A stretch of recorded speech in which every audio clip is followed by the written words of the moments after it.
रही बात ये कि कंसंट्रेशन नहीं बनती है, तो कंसंट्रेशन क्यों नहीं बनती है, इसके 2-3 कारण होते हैं। कंसंट्रेशन ना बनने की एक वजह है कि आपको रुचि नहीं आ रही है उस चीज में। जैसे मैं ऐसे बहुत बच्चों से मिलता हूँ, बोलते हैं कि हमारा ध्यान कमजोर है, हमारी कंसंट्रेशन पावर ही कमजोर है, हम कंसंट्रेट कर नहीं पाते हैं। तो फिर मैं उनसे पूछता हूँ कि ये बताओ कि कुछ खेलते वेलते हो कि नहीं?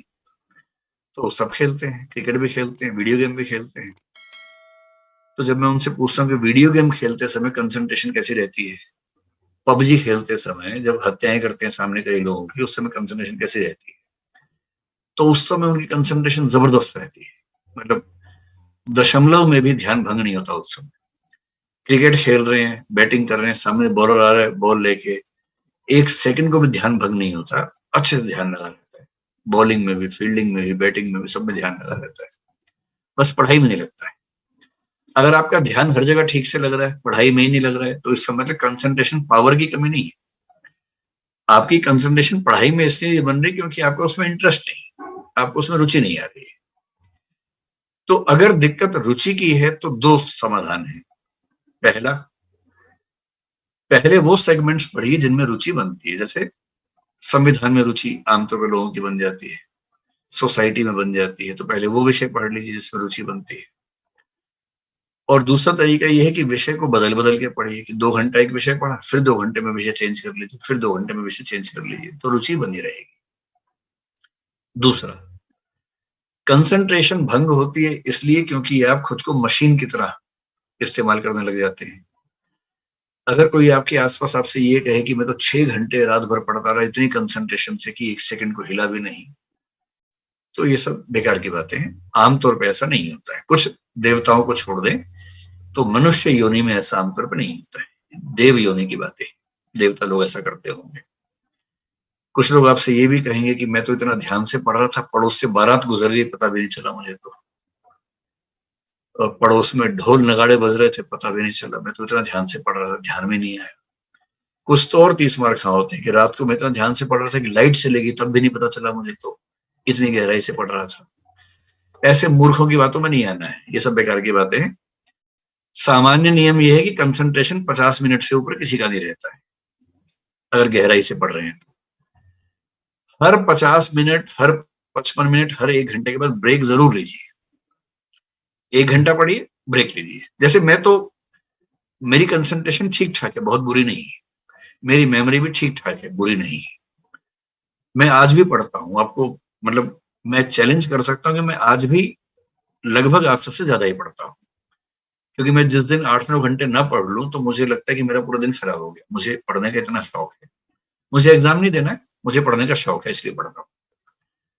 मुझे आज तक याद नहीं है कि मैंने कभी आधा घंटा भी लगातार पढ़ाई की। डूब के पढ़ता हूँ, लेकिन जैसे ही आधा घंटा खत्म होता है मुझे ब्रेक चाहिए, कम से कम 2 मिनट का। ब्रेक का मतलब क्या, उठ गए, पानी पी लिया। ऐसे ही घर में कोई बच्चा है तो उसी को थोड़ा छेड़ लिया, थोड़ा चोटी काट दी उसको, थोड़ा मजाक कर लिया, कुछ कर लिया। और कुछ नहीं तो फोन में एक वीडियो गेम खेल ली। मैं भी एक वीडियो गेम सिंपल से खेलता रहता हूँ, जिससे मेरा टाइम वो 2 मिनट में खत्म हो जाती है।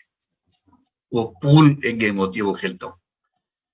तो हर आधे 1 घंटे में एक वीडियो गेम खेली 2 मिनट की, या किसी को परेशान कर लिया, थोड़ा सा हंसी मजाक कर लिया, या पानी ही पी लिया कम से कम उठ के एक बार।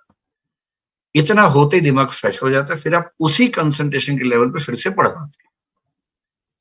तो आप में से जो 6 घंटे लगातार पढ़ते हैं, वो दरअसल पढ़ते नहीं है, केवल टाइम गुजार रहे हैं। ऐसा मत कीजिए। 1 घंटा मैक्सिमम पढ़िए, विषय बदल बदल के पढ़िए, बीच बीच में हंसी मजाक करते रहिए। और कुछ नहीं, व्हाट्सएप का एक आध मैसेज बीच में देख लीजिए आधे पौने घंटे बाद, तो पढ़ाई ठीक से होगी। कंसंट्रेशन कमजोर होने की तीसरी वजह ये होती है कि आप किसी उधेड़-बुन में हैं, कोई स्ट्रेस है। आप पढ़ाई कर रहे हैं लेकिन चिंता है कि मैसेज क्यों नहीं आया उसका अब तक, आ जाना चाहिए था। चिंता ये उस समय हो रही है। या चिंता ये है कि माँ की तबीयत कैसी है, बाबूजी को तनाव तो नहीं है। अगर ऐसा कोई तनाव है तो पहले पढ़ाई छोड़ के उसको निपटा लीजिए मामले को।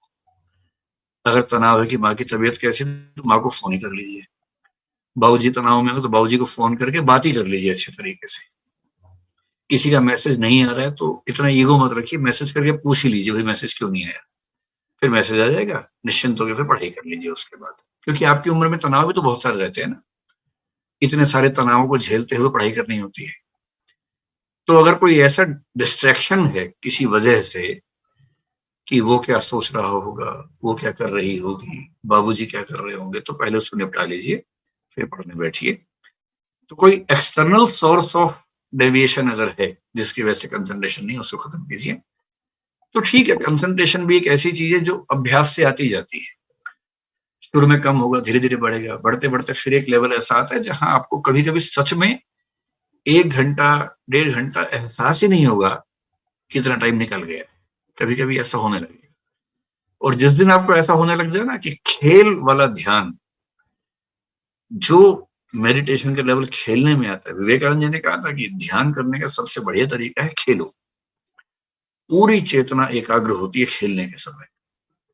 आप पाएंगे कि एक समय के बाद पढ़ने में भी लगभग उस लेवल का कंसंट्रेशन बनने लगेगा, लेकिन टाइम लगता है। थोड़ा अभ्यास कीजिए, मेहनत कीजिए, हो जाएगा। एक अतिरिक्त उपाय कुछ लोग ये कहते हैं, कंसंट्रेशन बढ़ाने के लिए कुछ दवाइयां आती हैं, जड़ी बूटियां, चाहे तो उनका सेवन कर लीजिए और चाहे तो मेडिटेशन का अभ्यास कर लीजिए। उन सबका नाम मैं नहीं बताऊंगा, लेकिन हाँ, अगर आप चाहें तो ट्राई कर सकते हैं। मेरा उनमें बहुत विश्वास नहीं, ये आपकी चॉइस की बात है।